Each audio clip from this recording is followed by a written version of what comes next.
10.15 Surah Yunus Jonah.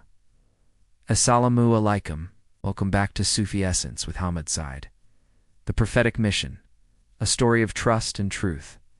Kanzo, Iman, Dorna, Yunus Jonah, 10-71-75. And recite to them the news of Noah, when he said to his people, O my people, my stay with you and my reminding of the signs of Allah has become a burden upon you. Then in Allah I have put my trust. So resolve upon your plan and call upon your partners. Then let not your plan be obscure to you. Then carry it out against me and do not give me respite. But if you turn away, then I have not asked you for any payment. My payment is only from Allah, and I have been commanded to be of the Muslims. They denied him, so we saved him and those with him in the ship, and made them successors, and we drowned those who denied our signs. So look how was the end of those who were warned. Then we sent after him messengers to their peoples, and they came to them with clear proofs. But they were not to believe in what they had denied before. Thus do we seal over the hearts of the transgressors. Then we sent after them Moses and Aaron to Pharaoh and his elite with our signs, but they acted arrogantly and were a criminal people. These verses mark a profound and pivotal shift in the discourse of Surah Yunus. The narrative moves from a general discussion of divine truth to a powerful and sobering historical case study that reinforces the core themes of the surah. The story of Prophet Nuh, peace be upon him, is not merely a tale from the past, but a timeless spiritual parable that serves as a mirror for all of humanity. The passage begins with Prophet Nuh's, peace be upon him, final, desperate plea to his people, a plea that is at once a testament to his immense patience and an act of profound spiritual defiance. O my people, if my stay with you and my reminding of the signs of Allah has become a burden upon you, then in Allah I have put my trust. This is a magnificent and breathtaking statement of Tawakkul, a complete and utter reliance on Allah. Prophet Nuh, peace be upon him, had spent 950 years patiently calling his people to the truth, and yet they only met his call with ridicule and disdain.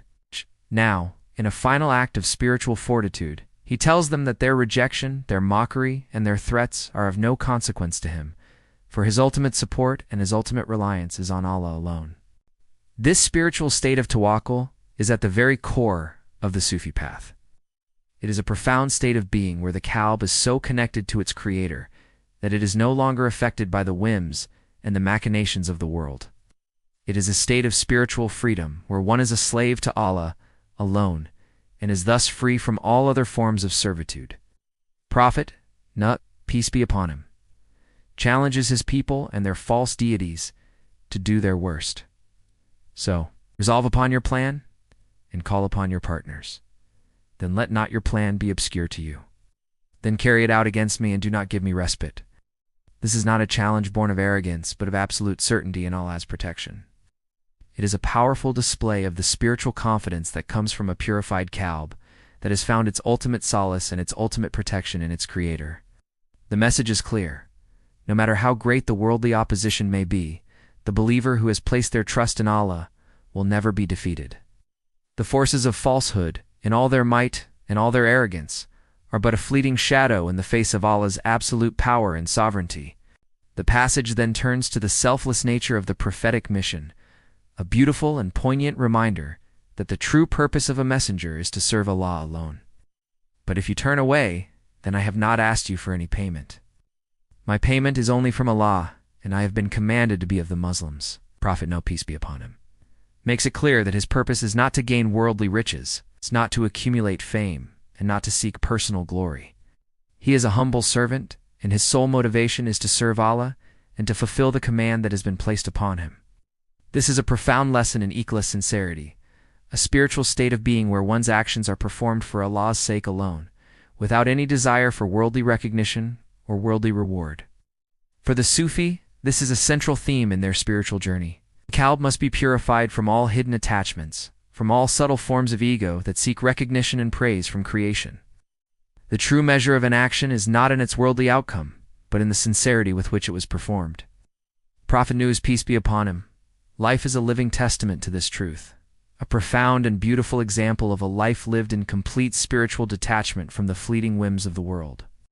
The narrative then culminates in a powerful and sobering display of divine justice. And they denied him. So we saved him and those with him in the ship, and made them successors, and we drowned those who denied our signs. So look, how was the end of those who were warned? This verse serves as the final and ultimate verdict. The disbelievers in their arrogance and their spiritual blindness rejected the truth that was right in front of them.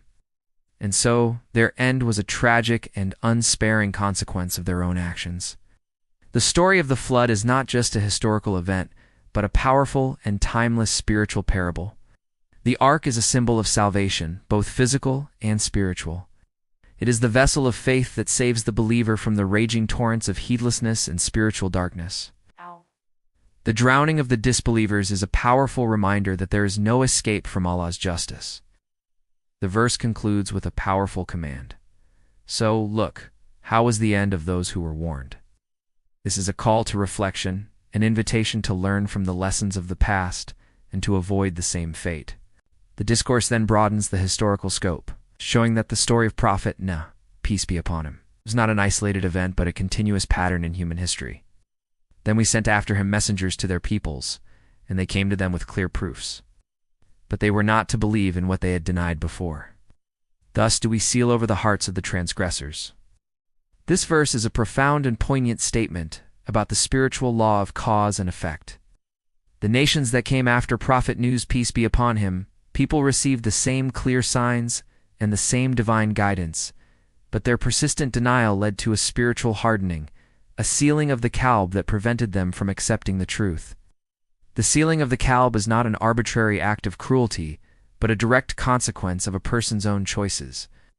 When a person continuously rejects the truth, their Qalb becomes spiritually blind and is no longer able to receive the light of divine guidance.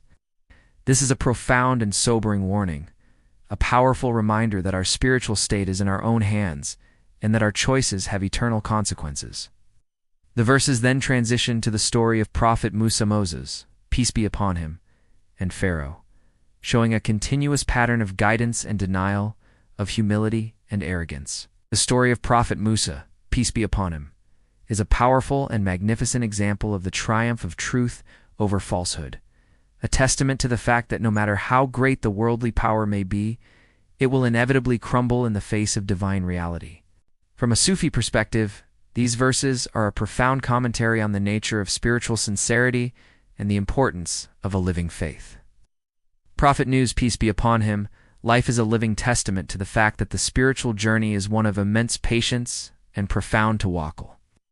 It is a journey where the seeker is not concerned with worldly outcomes, but with the sincerity of their intention and the purity of their qalb. The verses also highlight the importance of learning from the spiritual lessons of the past. The stories of the prophets are not just historical tales, but are living parables that have the power to transform our consciousness and to guide us on our own spiritual journey. The ultimate goal of the Sufi path is to purify the qalb from all heedlessness and all spiritual hardening, so that it can be a vessel for the divine light and a mirror for the signs of Allah that are all around us. The verses are a powerful call to spiritual awakening, a profound reminder that our destiny is in our own hands and that our choices have eternal consequences. Hadith section. A hadith that beautifully complements the themes of divine reliance and the spiritual power of tawakkul is found in Sunan at-Tirmidhi. The Prophet, peace be upon him, taught, if you were to rely upon Allah with the reliance he is due, you would be given provision just as the birds are given provision. They go out hungry in the morning and return with full bellies in the evening. Sunan, at-Tirmidhi, Hadith 2344. This profound narration is the ultimate commentary on the spiritual state of Prophet Nuh, peace be upon him. It reveals the divine law of tawakkul, a law that is often misunderstood in the modern world.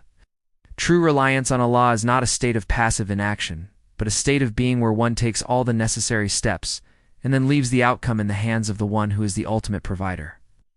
The hadith uses the beautiful analogy of the birds to illustrate this truth. The birds go out in the morning, they exert effort, they fly and they search for their provision. But their effort is rooted in a profound and unwavering trust that Allah will provide for them. And so they return in the evening with full bellies. This is the ultimate spiritual state of the believer, a state of being where our every action is rooted in a profound and unwavering trust that our ultimate sustenance and our ultimate support is from Allah alone. The Hadith serves as a powerful reminder that our spiritual freedom is not in our ability to control the outcome of events, but in our ability to completely and utterly rely on Allah alone. It is a profound and beautiful truth that is at the very core of the Sufi path.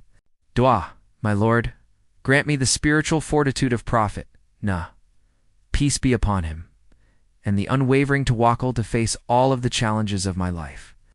Purify my Qalb from all worldly attachments and all desires for worldly payment. And let my every action be a pure and sincere act of worship for your sake alone. Let me be from among those who learn from the lessons of the past and who awaken from the slumber of heedlessness. Protect me from the spiritual hardening that comes from denying your signs, and grant me a spiritual destiny that is rooted in your profound grace and your infinite mercy, O Ar-Rahman and Ar-Rahim. May Allah illuminate your heart and mind with the light of this divine ilm. May He make your channel a beacon of guidance for all who seek spiritual clarity and truth. May your efforts be a source of immense reward, and may you be granted the highest stations of paradise. May the peace and blessings of Allah always be upon you and your loved ones. May He grant you unwavering steadfastness on the path of truth, and may your work be a testament to His magnificent names, Ar-Rahman and Ar-Rahim. Ameen.